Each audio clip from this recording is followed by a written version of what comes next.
All right, we're back. Fantasy Pro Insiders, True Fan Sports, Week 12. Running backs, tight ends. Let's kick this thing off. Number one, Jonathan Taylor out of Indy, home against the Bucks. He climbed to that number one chart. Oh man, Guru, he killed it. Don't get me wrong. I'm not gonna talk too long on it. He did a good job. That Bucks Yeah, defense is. JT I, was I on think fire. they're finally starting to click. So this is gonna be the game right here to see if the Bucks defense can still be of that Super Bowl team against a run heavy Indianapolis Colts defense. So looking forward to that game. Number two, Christian McCaffrey out of Carolina. Man, I'm ready to strangle Cam, but we'll talk about that later. Number three, Austin Eckler out of Los Angeles Chargers. Four, Dalvin Cook out of Minnie. Number five, Najee Harris out of Pittsburgh. Number six, Nick Chubb out of Cleveland. Seven, A.J. Dillon. Number eight, Joe Mixon. Number nine, James Robinson out of Jacksonville. Number 10, Ezekiel Elliott, Thursday game, home against the Raiders. Number 11, Alvin Kamara. 12, David Montgomery out of the Chicago Bears. 13, DeAndre Swift with that long touchdown roll run. He had about 60 yard, I want to say. I needed that too. 14, Saquon Barkley. Guru's got some notes on him, so sit tight. And rounding out your top 15 of running backs, my boy, he's back from that bye week. Cordell Patterson out of Atlanta. He is going to be away at Jacksonville this week. So let's keep it going, Guru. Short thing, short thing. Number 16, Antonio Gibson of the Washington football team. Back, rolling healthy. Hopefully he improves on a decent game this past weekend. Not great, but he did look better. 17, Daryl Henderson of the Rams at the Packers. Number 18, Josh Jacobs of the Raiders. And that's at the Cowboys. And that's on Thanksgiving Day. Um, Number 19, Ramondre Stevenson of the Patriots, home against the Titans. It's a name for you. Number 20, Leonard Fournette of the Bucks. They're at the Colts. 21, Damian Harris of the same New England Patriots. It seems to be a complete 50-50 split there, a true split. Number 22, Elijah Mitchell. He should be back healthy and ready to go for the Niners. They're at home against the Vikings. Number 23, Miles Sanders of the Eagles. He's the only reason he's this high is they're playing the Giants. The Giants are not good against the run. Number 24, Melvin Gordon of the Broncos, home against the Chargers. 25, Miles Gaskin um, of the Dolphins. 26, Mark Ingram. And there's a little issue. I said we'll talk about their issues there in the New Orleans in a bit. 27, Devonte Freeman of the Ravens, home against the Browns and their stubborn defense. 28, Tony Pollard of the Cowboys, home versus the Raiders, and it may be run heavy with all those receivers out. Javonte Williams of the Broncos at the Chargers, are home against the Chargers, and rounding out the top 30, Alex Collins of the Seahawks. He's got the backfield to himself for the time being. They moved their man over there to the DL, so he's out for the rest of the season. That rounds out the top 30 of our running back rankings. And we will jump back over to the tight ends here. Sorry, I'm not prepared. But, you have we have this week on a bye. We have the Cardinals and the Chiefs. So you say goodbye to Zach Ertz. You say goodbye to Kittle. Not Kittle. Kelsey. Kelsey. So that puts George Kittle as my number one option this week at tight end. Number 2, we got Rob Gronkowski of the Bucks at the Colts. Number 3, Darren Waller of the Raiders at the Cowboys, who's basically their number one receiver for the Raiders. Look for him to have a monster game. Number 4, Mark Andrews of the Ravens at the Browns. Number 5, Kyle Pitts of the Falcons against the Jaguars. Be nice to see him get in the end zone a little more often. He's only got one touchdown on the season. And if you want to be an elite tight end, you got to find the end zone, at least more often than that. Number 6, Dallas Goedert of the Eagles at the Giants. Number 7, Dalton Schultz may find his way into the passing offense a little more often than he would normally. Home against the Raiders on Thanksgiving. Number 8, Dan Arnold of the Jags, home against the Falcons. Number 9, Dawson Knox of the Bills at the Saints. Rounding out the top 10, Jared Cook of the Chargers at the Broncos. All right. Keeping it going. Number 11, Pat Freemuth out of Pittsburgh. Close enough. Firemouth. Can you imagine going to kindergarten and having to learn that last name? What's your last name? Fire what? Firemouth? Man. You'd quit school in kindergarten. You couldn't learn your name. All right. Get it, going home. Hey, he said it, fans. Make my sandwiches, Mom. He said it. He said it, not me. He said it. Number 12, Hunter Henry out of New England. 13, TJ Hawkinson out of Detroit. 14, Cole Kmet out of Chicago. 14, Austin Hopper out of Cleveland. 16, Noah Fant out of Denver. 17, CJ Uzomah out of Cincinnati. Followed by 18, Evan Ingram out of New York. Football Giants, that is. Number 19, Mike Gesicki out of Miami Dolphins. And rounding out your top 20 of tight ends, David Njoku out of Cleveland. Man, we got some names for these tight ends there, Guru. Man.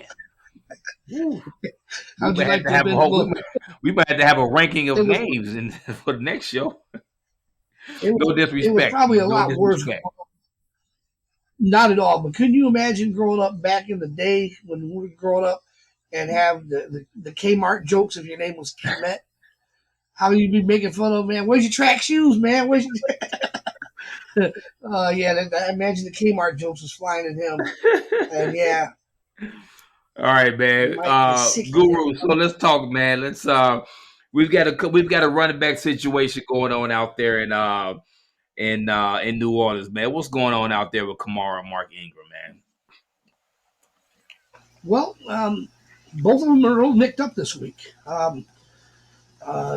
This would be if he misses the third game that Kamara's missed. But he has missed the last two with a knee contusion.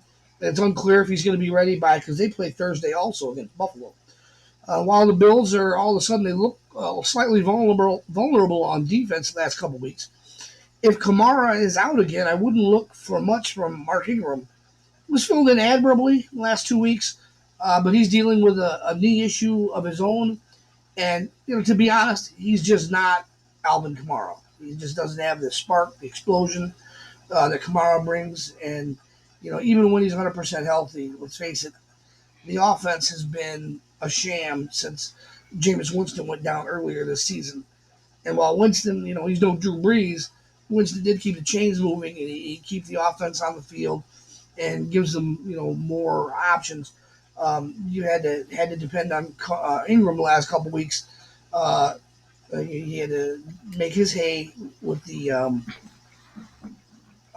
receiving the ball out of the backfield. He just couldn't get it done on the ground in either of the last 2 games. He had some receptions and had some yardage there, so it's helped him bail him out a little bit, but it hasn't been pretty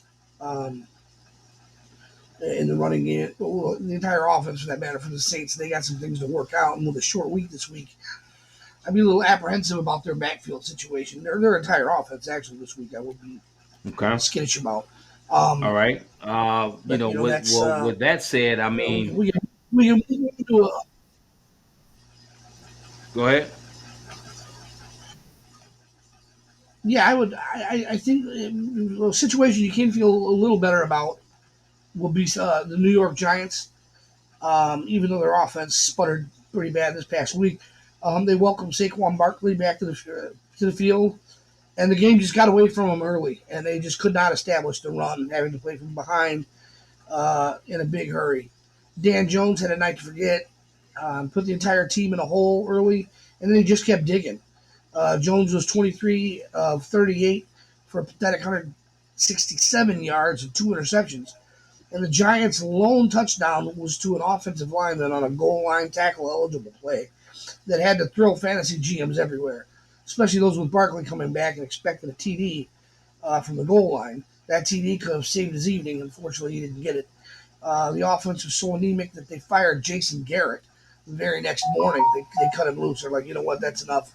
We've seen enough here. They do have nice talent in the receivers, and Barkley is an elite running back when he's running the right way, and he should be well rested.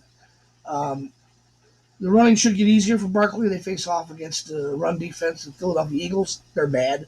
They're really bad on run defense. They've given up 2,500 yards and 19 rushing touchdowns on the year. Hmm. So look for Barkley to bounce back and have a nice game. The Giants' offense hopefully gets going now that they got Garrett out of the way. Um, Reminds you a little of the Bears' offense when Nagy was calling the plays. Just no imagination, and they didn't make any adjustments at all. Just like the Giants did at halftime against the Bucks, they just kept doing the same thing over and over again, and it didn't work in the first half. And the Bucks aren't going to let up on defense.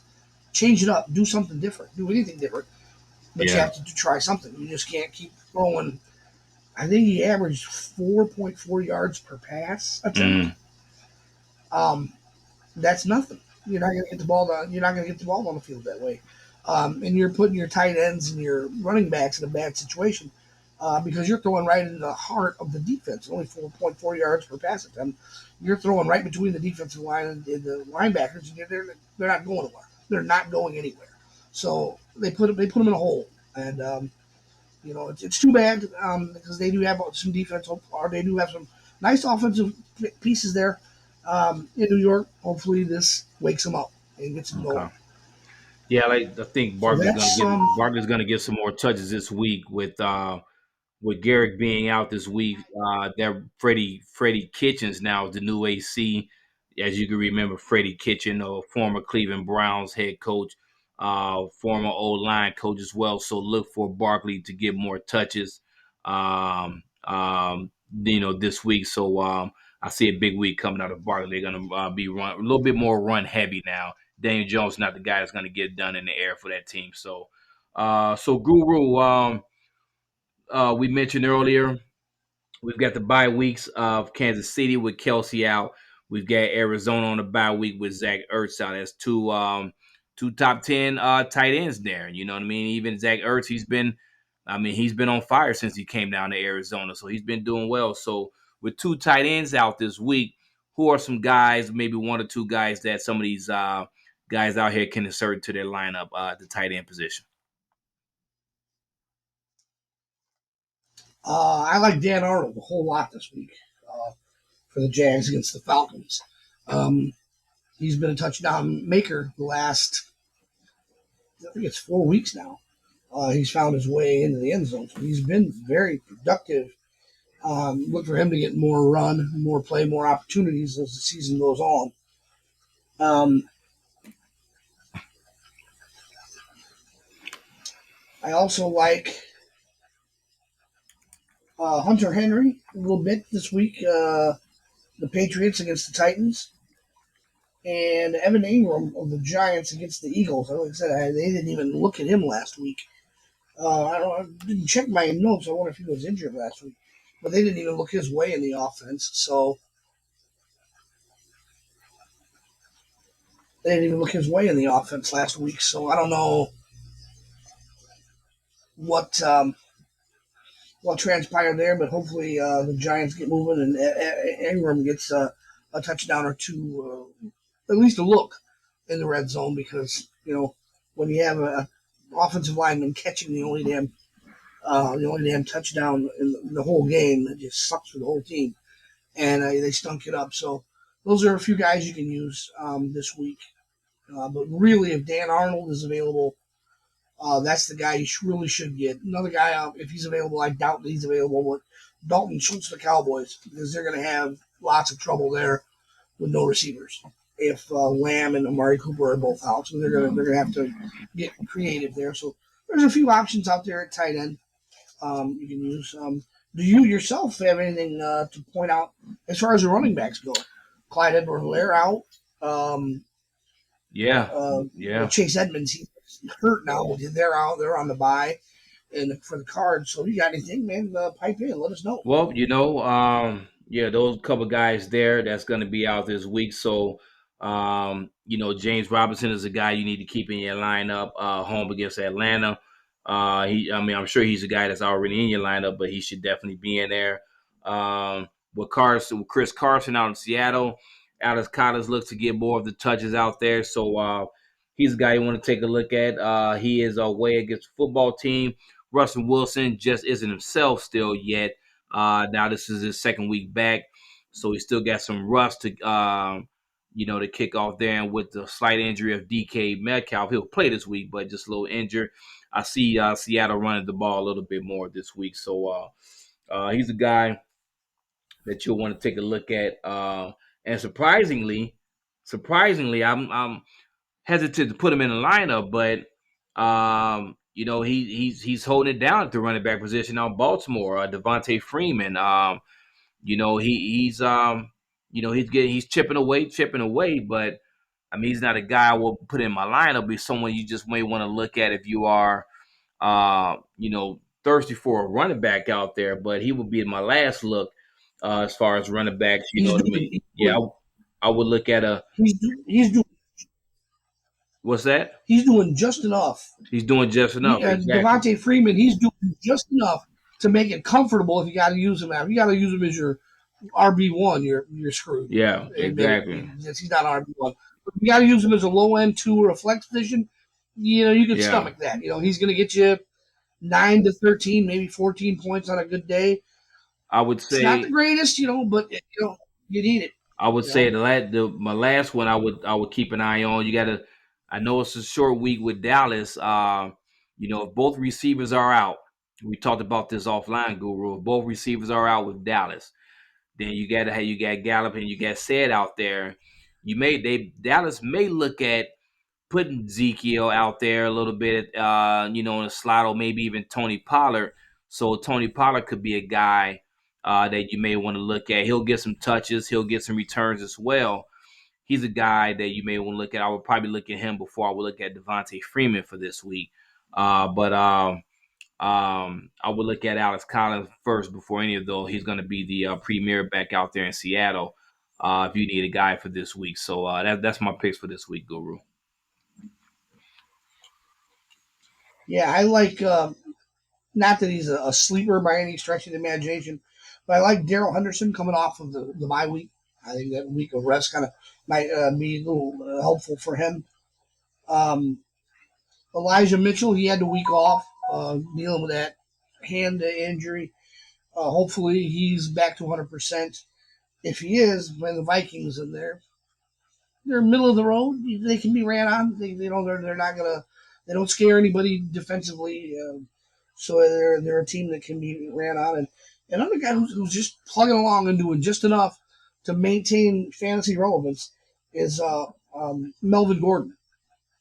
He's staying in the lineup. People thought that Javonte Williams would have taken over the starting gig by now, but maybe they're just not comfortable. I don't know if he hasn't proved that he's got a fumbling issue. Williams hasn't. He has looked more explosive on occasion than Melvin Gordon, but Gordon is just doing enough to keep his starting job and get the bulk by a slight margin. The bulk of the carries, and he's getting most of the end zone or the red zone opportunities. So there's another guy that you can use in a pinch if you're gonna, you got Clyde Edward out, or Chase Edmonds is gone, so Connor would be the guy now. You need to use him. Feel free. You could do a lot worse. Hopefully they come through, and we have a good week this week because there were a couple of huge scores, but overall. It was a down week. You had a couple of guys that had a massive point totals, and a lot of other people that just didn't do much of anything, like the Giants game, the Cowboys game.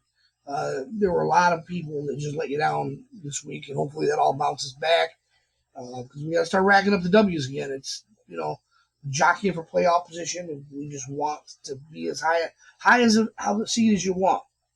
Or you want it as you can. So I think we're ready to call it a week.